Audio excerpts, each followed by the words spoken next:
Menopause is the end of a woman's sex life. You That's what it mentioned shows that there. menopause. That Yeah, menopause stuff is coming up yeah, again. yeah. The Is that answer is true? the Once answer they are at is menopause, they shouldn't do again. Is it yeah. possible? Is it The true? the the answer is an emphatic no. Okay. Okay, the menopausal women have a right to good sex life. Okay, Wow. for the fact that they have reached the end of their reproductive career Okay. doesn't mean it also ends their sexual career. Okay. Now, a menopausal woman should not think, I cannot have pleasure again. I can't meet with my husband. That is not true. Of course, yes, rightly so.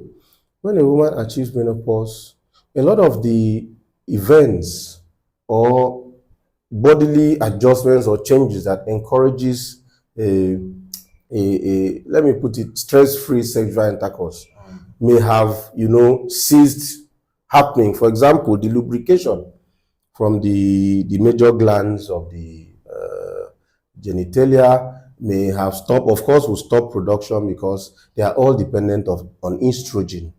Even the transudation, we call them fluids that are produced through the vaginal wall, all of those. So there is this dryness that the menopausal woman, gets to have. But you see, that is not the end of the world, because there are avenues, there are things we can do to help a woman who is menopausal to still have a pleasurable sex life.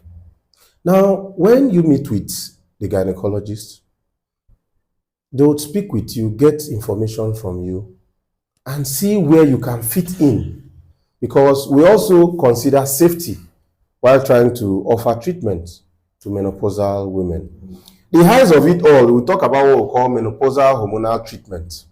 Okay, that has to do with giving a little of what the woman is now depleted of, estrogen. All those hormones. Yes, that control all this other, making the woman look supple, soft skin, and then she lubricates before intercourse and all of that.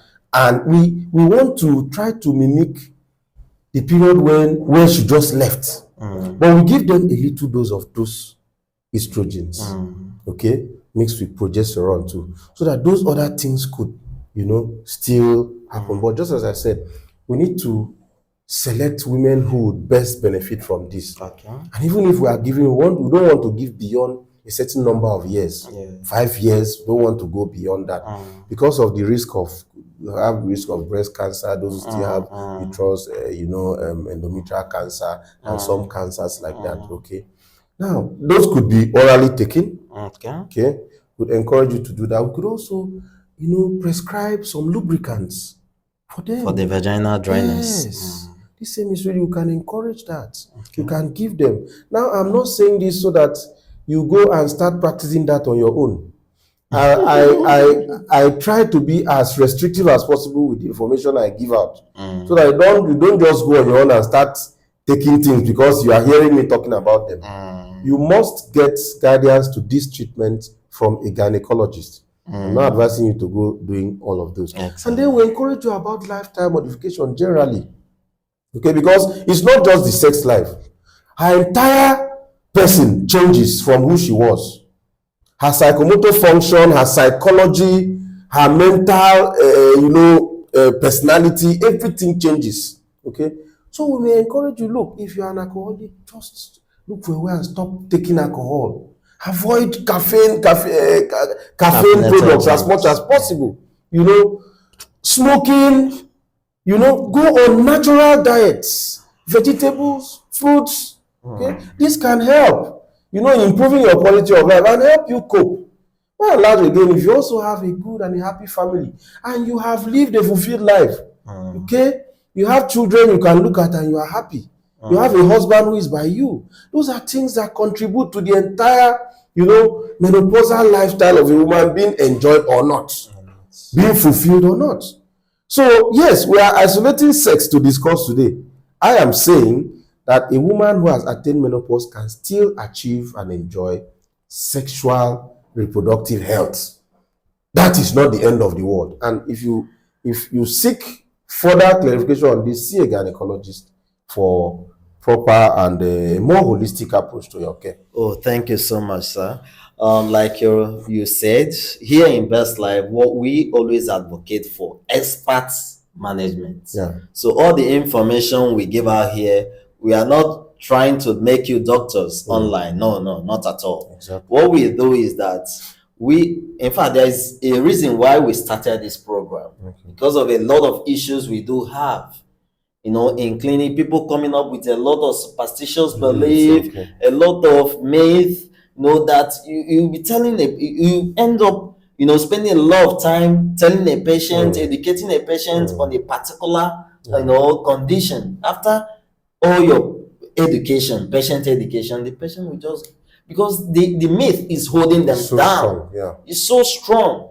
They will end up doing what they want to do.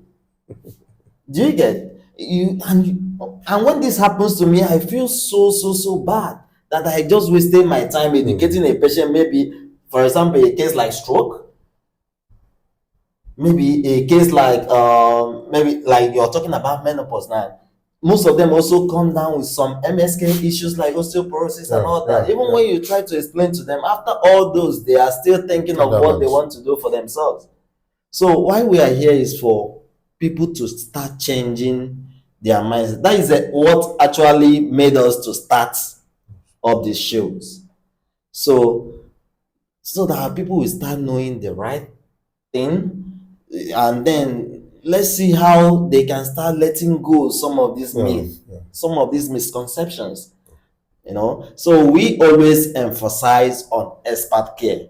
You don't even have to go and buy medications. You're feeling bad, you just rush the pharmacy to buy medications and buy this or buy the other one. No, we are even against that. We have a content on self-medication, the dangers. Yes, if you go to our channel, you will see that.